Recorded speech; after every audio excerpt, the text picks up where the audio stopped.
Endometriosis ni murimo jumbaga guchumbura bunene antu akare kinya bionaniria bia junior hamwe na ururu bunene burabumbaga guchumbura babengi kuringana na ataramu iji ni thina yumbikia kurigitwa na bobu gatethia muntu kumagara kiri ururu bubu na miangaiko bakereka gitene gakweja no tungata bo murimo jundene sibitari mwentereche kangeta ataramu bogite muntu omba kurigitwa na kugutwa batere kwangaikwa ni thina iji na akira nayo arinja.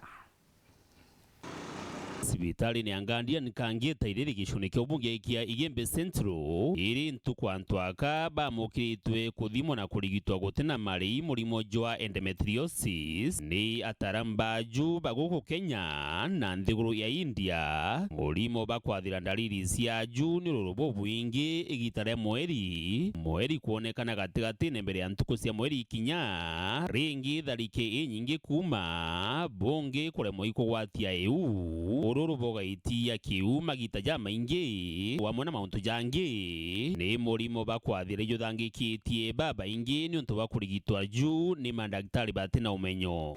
And I'm here with a team of specialists who have actually joined me at Guardian Hospital in Maua, Meru.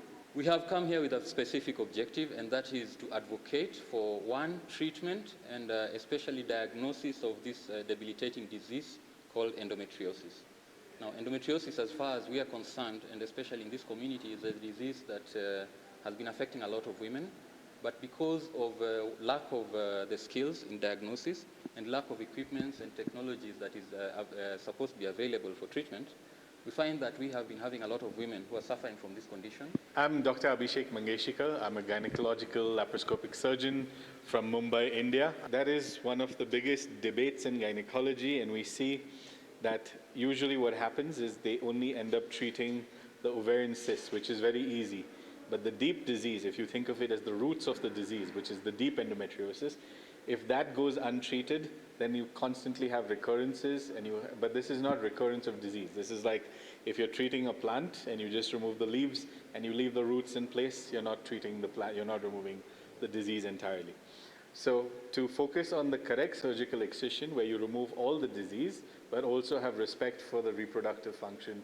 Kurukithumba kumamena mwanya baraithitwe murimo jojo juria bakuga ni jubasumbrite na kubaretera ururu turone bwao ndakulugirite mathina ya maingi yonthe ya kuona period nsito sana na kuigua pains na uruterero kauna na mongo hivyo ndakulugira na hivyo ndamenyera kambe mbona utemenya wona mwana wena murimu uyu ontendi saindi mara ikumi no tebintu maira nandi bariuga kuri na weru na wirigiro na ntumwa inene kiribangi baria bari maturene ni ati bagakira bakirira thina iji tontu thina iri na kiorio. Kwa sasa kambi imeendelea vizuri, wagonjwa wamejitokeza kwa wingi, wagonjwa wengi wameweza kupatikana na hii shida. Kati yao wengine wamepata matibabu, wengine wanaendelea na kupata matibabu kwa njia ya upasuaji, na pia tunawaeleza hata wale wengine ambao wako pale nje, kama kunaye ambaye amejua ako na hii shida ya uchungu katika tumbo lake la chini, katika eneo la kiuno haswa, waweze kujitokeza hapa. Tumesema Guardian itaendelea na hii matibabu hata baada ya hii kambi. Dennis Mugendi, Weru Wikendi, sibitari ni Guardian Kangeta, wandi ni Kangeta, Igembe Central, County ya Meru.